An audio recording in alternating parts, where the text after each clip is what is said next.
Adam here with Brooksaw Antiques. Today we have this 1955 Smith Corona Silent Super Vintage Portable Typewriter. I'm going to show you how to use the functions and make sure they all work. Made in the USA and one of the top typewriters of all time. I put it on my top 5. Definitely the top domestic machine. Up top is the adjustable paper guide. This helps you guide the page in straight. I'm going to line that up with the edge of the platen, which is the main roller that feeds the paper. This is the left margin.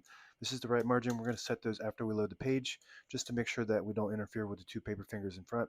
And this is the paper support arm that flips up from the back. And this is the paper bail that sits on top. It's got 3 adjustable rollers.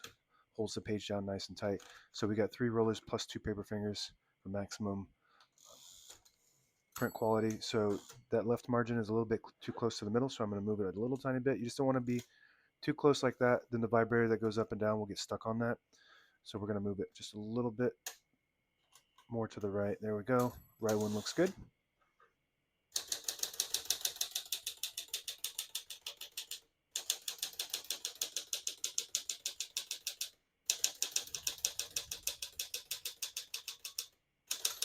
Once you hear the bell, you're near the end of the margin. Hit the line space, gets you back to the beginning. It skips 1, 2, or 3. Right now we have it on single, but if you want double, just flip that switch back. It skips 2. One more, it skips 3.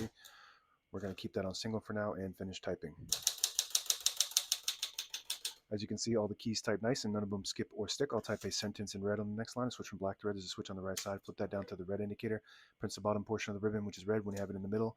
On the white indicator, it prints no ink at all. It just leaves a stencil for copying purposes when you have it up top on the black indicator or the blue indicator. It prints the top portion of the ribbon, which is black. We're going to move that down for red.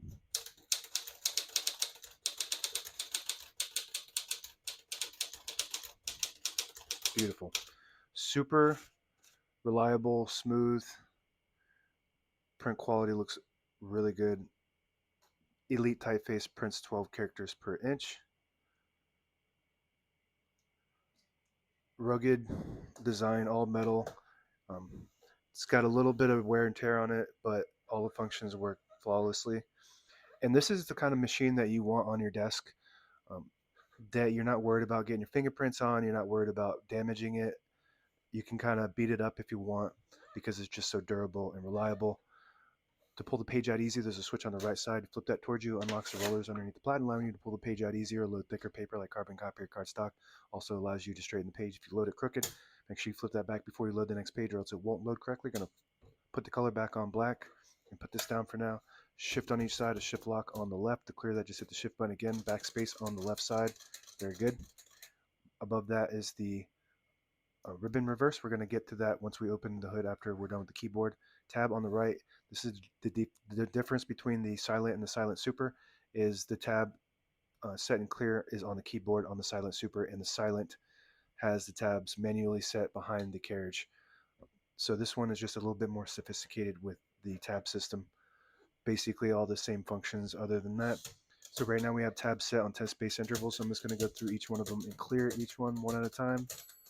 So now we shouldn't have any tabs set.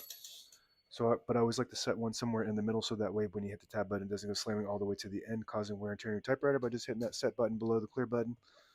And it should stop at that spot. You can set as many tabs as you want on this model. Below the tab is the margin release. When you get to the end of the margin, there's a mechanism that blocks you from printing. Hit that margin release button. It does allow you to type past that all the way to the end. It also allows you to get past the left margin if you want to get to the end of that margin. All right. So let's open that hood. All the brand new ribbons loaded on the left, so it's pulling clockwise. It's actually pulling to the left. So if you want to switch that manually, you just flip this switch down. It'll pull to the right, and that's the direction we want it to go. It does have an automatic reverse. When you get to the end of the ribbon, there's an eyelet, little metal piece that will pull on this on either side and swap the direction automatically, so you don't have to go in there and do it manually unless you want to. To flip it to the left side, you just flip this switch up, down to the right, up to the left. Touch control above that, from low to high. The higher you go, the more tension there is when you hit the keys. You do have to hit the keys harder for them to print, but they respond faster. The lower you go, the less tension. So you just want to play with that to gauge your preference as far as touch control goes. Carriage lock on the front here. You flip it up, it will release the carriage and lock in the middle. So when you have it in the case, it doesn't bang around, causing any kind of damage to your escapement. To unlock it, just move the carriage slightly to the right. Has a nice metal carriage release lever, super smooth. Really love this model. Both sides carriage release are very smooth, and this little lever, if you pull it out, disables the spacing so you can get to an exact spot on the page. You push it in, you get the clicks. Each one of those clicks is one space, and same concept with this lever on the inside here. You flip that down, it stables the spacing, flip it up, you get the clicks. And an easy way to remove the platen, which is really cool about this, you pull that out, flip this back, flip this up. There's a lever on the above the carriage lock, flip that up, and you can pull it out. Get in there, clean out a jam, clean out debris, and you can just pop it right back in. Most typewriters are extremely difficult to remove the platen, so this is really convenient to have that. And the page gauge on the inside of the left side of the platen will warn you when you're getting close to the bottom of the end of the page, and you want to load the page when it's right there below the 11 if you're keeping track.